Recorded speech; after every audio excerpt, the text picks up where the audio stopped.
On se retrouve donc pour cette revue de presse de l'économie.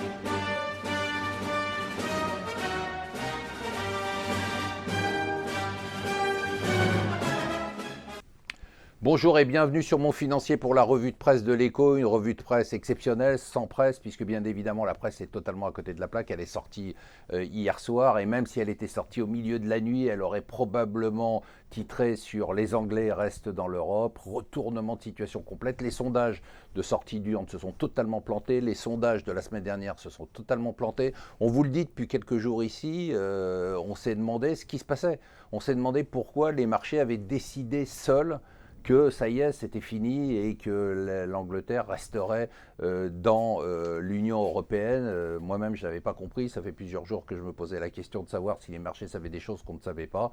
Bien non, les marchés se sont plantés, les bookmakers se sont plantés. Le vote est sans appel, hein. C'est 51,9%. C'est pas si serré que ça pour le camp du départ. Alors, qu'est-ce qu'on peut dire aujourd'hui à l'heure où on parle ? On a un crack, hein. Il ne faut pas avoir peur des mots. À l'ouverture du CAC 40, on a une baisse de plus de 10%. On a le sterling qui s'est effondré comme il ne s'est jamais effondré de son histoire. Je crois que ça fait à peu près depuis 1985 qu'on n'a pas trouvé ces niveaux-là. Et même au moment des attaques contre le sterling en 1992, eh bien, on n'avait pas eu ce type de descente. Le Nikkei qui a perdu 8%, l'explosion du dollar yen. Donc, c'est un crack. 2, c'est le consensus, une fois de plus, qui s'est planté, hein, comme d'habitude. Donc on est vraiment dans un black swan, on est dans un signe noir. On va avoir, et on commence à avoir déjà des interventions de banque centrale. Ça y est, ça a commencé. Alors ils vont intervenir doucement, ils essayent de soutenir le dollar yen pour l'instant, puisqu'il y a un refuge sur le yen.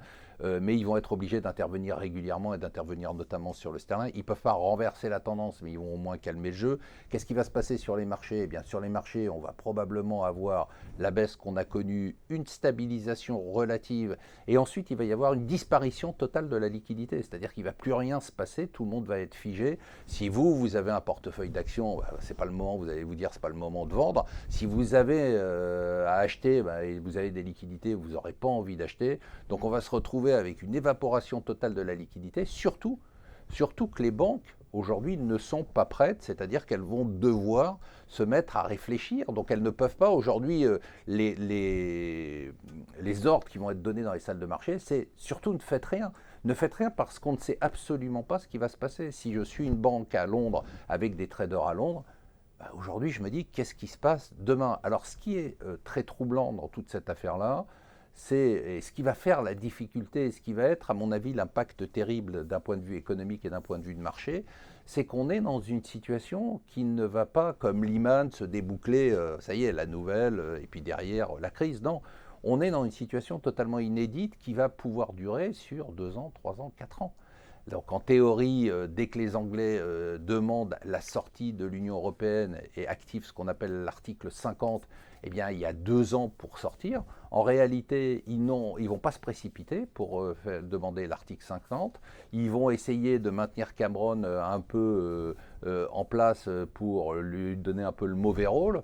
Mais très rapidement, il va y avoir un changement de Premier ministre. Très rapidement, il va y avoir probablement des élections législatives en Grande-Bretagne, parce que le Parlement doit approuver le référendum. Or, le Parlement est pro-européen, il n'approuvera pas le référendum, donc il va falloir le dissoudre, donc élection législative. Je vous rappelle qu'en plus, le 25, c'est l'Espagne qui vote, et bien évidemment, avec le Brexit, ça va être un raz-de-marée pour Unidos Podemos, c'est-à-dire la gauche et l'extrême gauche. L'Écosse demande un référendum.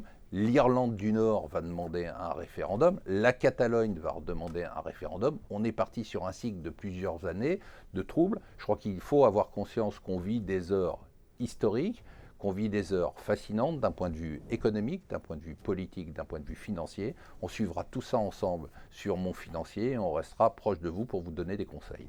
Bonne journée.